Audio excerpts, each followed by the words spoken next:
এই যে ঢেউ ঢেউ ডিজাইনটা তোমরা দেখতে পাচ্ছ, এই ডিজাইনটা আজকে তোমাদেরকে করে দেখাই। চলো, আমি একটা ট্রাউজার প্যান্টের উপর করেছি। দেখো 2.5 ইঞ্চি 3 ইঞ্চি মতন কাপড় আমি ঝুলে বেশি রেখেছিলাম, আলাদা এক্সট্রা পট্টি লাগাবো না তাই।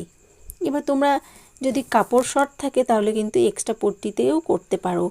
আর একটা পেপার পেস্টিং নিয়ে আমি চুরির সাহায্যে এরকম ঢেউ ঢেউ করে নিয়েছি, করে আমি আয়রনের সাহায্যে বসিয়ে নিয়েছি।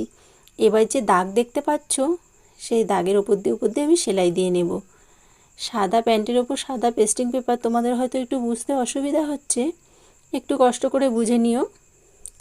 আর যদি বুঝতে অসুবিধা হয় কোনো কিছু, কমেন্টস করে অবশ্যই জানিও, তাহলে আমি আবার একটা অন্য কালারের প্যান্টের ওপরে কিংবা যে কোনো কিছুর ওপরে এরকম করে দেখাবো। কারণ শুধু এটা প্যান্টের ওপরেই না, ব্লাউজের হাতায়, ব্লাউজের পিঠে নানান রকম ডিজাইন এই ঢেউ ঢেউর ওপর দিয়ে হচ্ছে, এটা ট্রেন্ডিংয়ে চলছে।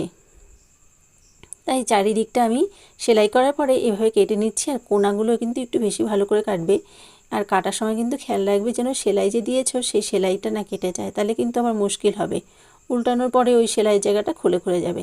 এই দেখো, উল্টে নিচ্ছি, পুরোটা উল্টে নিচ্ছি। আর একটা এরকম একটা সরু কিছু নিয়ে ভালো করে উল্টে নেবে, নেবে কি সুন্দর হবে।